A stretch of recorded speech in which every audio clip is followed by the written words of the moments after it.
সরকারকে অনুরোধ করতে চাই, আমাদের নবী আপনার নবী, আমাদের আল্লাহ আপনার আল্লাহ। প্রশাসনকে বলতে চাই, আমাদের নবী আপনার নবী, আমাদের আল্লাহ আপনার আল্লাহ। আমরা জনগণকে বলতে চাই, আমাদের আল্লাহ আপনার আল্লাহ, আমাদের নবী আপনার নবী। এটা কোনো সাম্প্রদায়িক আন্দোলন নয়, এটা কোনো সাম্প্রদায়িক আন্দোলন নয়, এটা একটা জাতীয় আন্দোলন, এটা একটা জাতীয় আন্দোলন। মান সাব্বা নবিয়্যান ফাকতুলুহু, মান সাব্বা নবিয়্যান, মান সাব্বা নবিয়্যান। ওয়া আখিরু দাওয়ানা আনিল হামদুলিল্লাহি রাব্বিল আলামিন। আসসালামু আলাইকুম ওয়া রাহমাতুল্লাহি ওয়া বারাকাতুহু। সম্মানিত তাওহীদি জনতা, আপনারা সকলেই জানেন যে আমরা কি উদ্দেশ্যে এখানে একত্রিত হয়েছি। আল্লাহ রাব্বুল আলামিনের দরবারে আমরা লাখো কোটি শুকরিয়া জ্ঞাপন করছি যে আল্লাহ রাব্বুল আলামিন আমাদেরকে আরো একবার শাপলা চত্বরে আসার তৌফিক দিয়েছেন। এই শাপলা বাংলাদেশকে ঈমান এবং কুফরের মেরুকরণে বিভক্ত করে ফেলেছে। এই শাপলা বাংলাদেশকে তাওহীদ এবং শিরকের মেরুকরণে বিভক্ত করে ফেলেছে। গত জুমার দিন আমরা এখানে ছিলাম, আমরা কি দাবি উত্থাপন করেছি সেটা আমাদের প্রশাসন সরকার খুব ভালো করেই জানেন। কিন্তু বিগত 7 দিনে আমরা এর বিরুদ্ধে কোনো রকম ব্যবস্থা গ্রহণ করতে দেখি নাই। আমরা এখানে তথাকথিত কোনো গণতান্ত্রিক আন্দোলন করতে আসি নাই। আমরা এখানে কোনো ইলেকশন করতে আসি নাই। আমরা এখানে নতুন কোনো রাজনৈতিক দল ঘোষণা করতে আসি নাই। আমরা এখানে কোনো রাজনৈতিক দলের নেতৃত্ব করতে আসি নাই। আমরা যারা এখানে হাজির হয়েছি একমাত্র আল্লাহ এবং তার রাসূলের মহব্বতে হাজির হয়েছি। আমরা যারা এখানে হাজির হয়েছি শুধুমাত্র এক আল্লাহ এবং তার রাসূলের প্রেমে হাজির হয়েছি।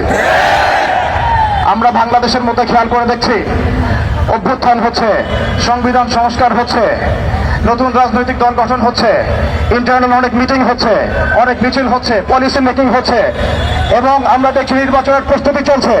কিন্তু 16 কোটি বাঙালির, 16 কোটি মুসলিম দেশের, 16 কোটি মুসলিম জনতার এই বাংলার মাটিতে সাতমে রাসূলের বিচারের কোনো ব্যবস্থা গ্রহণ করা হচ্ছে না।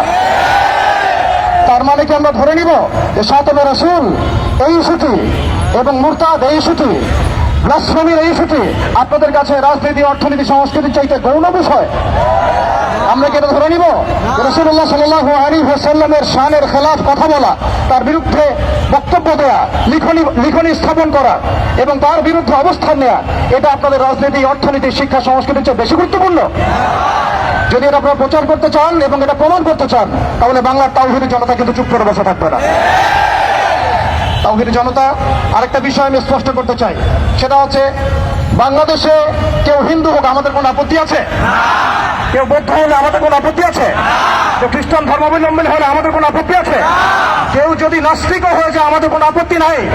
কিন্তু নাস্তিকতার দোহাই দিয়ে সেই লেভেলকে ব্যবহার করে যখন আপনি আল্লাহ এবং তার রাসূলের শানে কটূক্তি করবেন, আমাদের আপত্তি তখনই আমরা ঘরে চুপ করে বসে থাকবো না ইনশাআল্লাহ। আপনি নাস্তিক হয়ে জাহান্নামে যান, আমাদের কোনো আপত্তি নাই। কিন্তু নাস্তিকতার আদলে আপনি মুসলিমদের সেন্টিমেন্টকে আঘাত করতে পারেন না। আপনি কোন ধর্মের তাবেদার হয়ে ইসলাম ধর্মকে কটূক্তি করতে পারেন না। আপনি ইসলাম ধর্মের এবং তাওহীদি জনতার সেন্টিমেন্টে আঘাত করতে পারেন না। আমরা নবী সাল্লাল্লাহু আলাইহি ওয়াসাল্লামের স্পষ্ট হাদিস শুনিয়েছিলাম, আপনাদের সবার মনে আছে, মান সাব্বা নবিয়্যান ফাকতুলুহু, মান সাব্বা নবিয়্যান, মান সাব্বা নবিয়্যান। এখন আপনারা সবাই জানেন এই দায়িত্ব কার উপর বর্তায়? এই দায়িত্ব বর্তায় আমাদের সরকারের উপরে। সরকার মুসলিম হোক, অমুসলিম হোক, ইন্টারিম হোক অথবা দলীয় সরকার হোক, যে কোনো সরকারই হোক না কেন, তার উপরে দায়িত্ব বর্তায় তারা যেন সাতমে রাসূলের বিচার করেন, তারা যেন আল্লাহ দ্রোহীদের বিচার করেন, তারা যেন ইসলাম বিদ্বেষীদের বিচার করেন, তারা যেন ইসলাম ফোবিয়া যারা ছড়ায় তাদের বিচার করেন। কিন্তু এখন পর্যন্ত আমরা তাদেরকে মামলা নিতে পর্যন্ত দেখি নাই। আমাদের ভাইয়েরা থানায় থানায় ঘুরেছেন, মামলা নেওয়া হয় নাই। এই তথাকথিত গণতান্ত্রিক আইনের এবং এই তাগুতি সিস্টেমের মারপ্যাচে সাতমে রাসূলের মধ্যে স্পর্শগত ইস্যুতে মামলা দেওয়া হচ্ছে না। তাহলে কি আমরা এটা প্রমাণ করেছেন আপনারা তাহলে যে তাগুতি বিধান কখনোই সাম্য এবং ইনসাফ কায়েম করতে পারে না? আপনারা নিজেরাই প্রমাণ করেছেন যে তাগুতি বিধান এবং মানব রচিত সংবিধানগুলো, আইনগুলো কখনো মুসলিমদের সেন্টিমেন্টের পক্ষে আসতে পারে না। তারা কখনো সাতমে রাসূলের পর্যন্ত বিচার করতে পারে না। তারা আল্লাহ দ্রোহীদের বিচার করতে পারে না। তারা ইসলাম বিদ্বেষীদের কোনো বিচার করতে পারে না। আপনারা পারেন শুধু দুটো কাজ করতে, এক পশ্চিমাদের তাবেদারি করতে এবং দুই ভারতীয়দের তাবেদারি করতে এবং তাদের অভ্যন্তরীণ দালালদের তাবেদারি করতে। অতএব আমরা আবারও সতর্ক করতে চাই, এই সুস্পষ্ট হাদিসের উপরে আপনারা আমল করুন, অন্যথায় তাওহীদি জনতা শরিয়া আইন বাস্তবায়ন করার প্রক্রিয়ার দিকে হাঁটবে ইনশাআল্লাহ। ইয়া খিলাফ ইয়া শাহ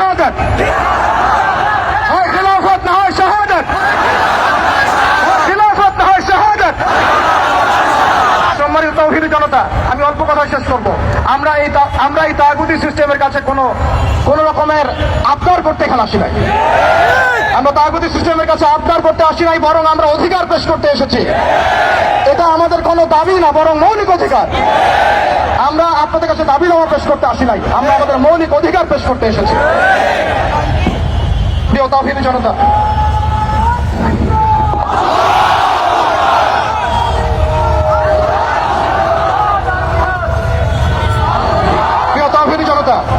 আমাদের হাতে সময় কম, আমি 2 মিনিটে শেষ করছি। আমরা এখানে বিগত জুমায় রাখাল রাহা এবং তার দর্শকদের ব্যাপারে ব্যবস্থা নেওয়ার জন্য এখানে এসেছিলাম, এই দাবি উত্থাপন করার জন্য এসেছিলাম, কিন্তু আমরা আর কোনো বাস্তব প্রতিফলন দেখি নাই। আজকে আমরা আরো বড় পরিসরে দাবি দেওয়া পেশ করবো, বরং এটা আমাদের অধিকার। সেটা হচ্ছে শুধু রাখাল রাহা নয়, বরং যত প্রকার সাতেমে রাসূল আছে, যত প্রকার আল্লাহ দ্রোহী আছে, ইসলাম বিদ্বেষী আছে, প্রশাসনের মধ্যে হোক, আমলাতন্ত্রের মধ্যে হোক, এমপি মন্ত্রীর মধ্যে হোক, জনগণের মধ্যে হোক, ব্লগারদের মধ্যে হোক, যে কোনো শ্রেণী পেশার মধ্যে হোক না কেন, তাদের সবার বিচার বাংলার মাটিতে করতে হবে। এখানে আমরা শুধু একজন রাখাল রাহার বিপক্ষে কথা বলতে আসি নাই, আমরা রাখাল রাহার যত রকম দোষর আছে, তাবেদার আছে, সবার বিরুদ্ধে আমাদের অবস্থান স্পষ্ট করতে এসেছে। দ্বিতীয় কথা হচ্ছে, এই সিস্টেম প্রণয়ন করতে হবে এমন ভাবে যাতে আন্তর্জাতিক বিচার ব্যবস্থাকে পর্যালোচনা করে এমন একটা ব্লাসফেমি আইন বাংলাদেশে প্রণয়ন করা হয়, যাতে এই বিষয়গুলোর বিচার তো হয়, ইন ফিউচার ভবিষ্যতে বাংলাদেশের মাটিতে কেউ আল্লাহ এবং তার রাসূলকে কটূক্তি করার সাহস না পায়। এমন একটা আইন আমরা প্রণয়ন করতে চাই আপনাদের মাধ্যমে, এবং এমন একটা আইন প্রণয়নের দাবি করতে চাই আপনাদের কাছে, যেই আইনের মধ্য দিয়ে আগামীর বাংলাদেশে কোনো প্রজন্ম গড়ে উঠবে না যারা আল্লাহ এবং তার রাসূলকে গালিগালাজ করে। আমরা জানি আপনারা শরিয়া কায়েম করতে পারবেন না, আমরা জানি আপনারা ইমারা কায়েম করতে পারবেন না, আমরা জানি যে আপনারা আল্লাহর বিধানকে আল্লাহর জমিনে বাস্তবায়ন করার ক্ষমতা রাখেন না, কিন্তু অন্তত সাতেমদের বিচারের আইনটা বাস্তবায়ন করে নিজেদের ঈমান এবং মুসলিমত্বের ন্যূনতম পরিচয়টুকু দেন। নিজেদের ঈমান এবং মুসলিমত্বের ন্যূনতম পরিচয়টুকু আপনারা প্রদান করেন।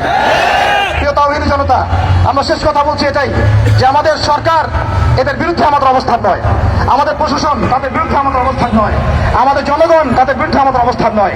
আমরা আজকে চাইলে এখানে কোটি মানুষের সমাবেশ করতে পারতাম।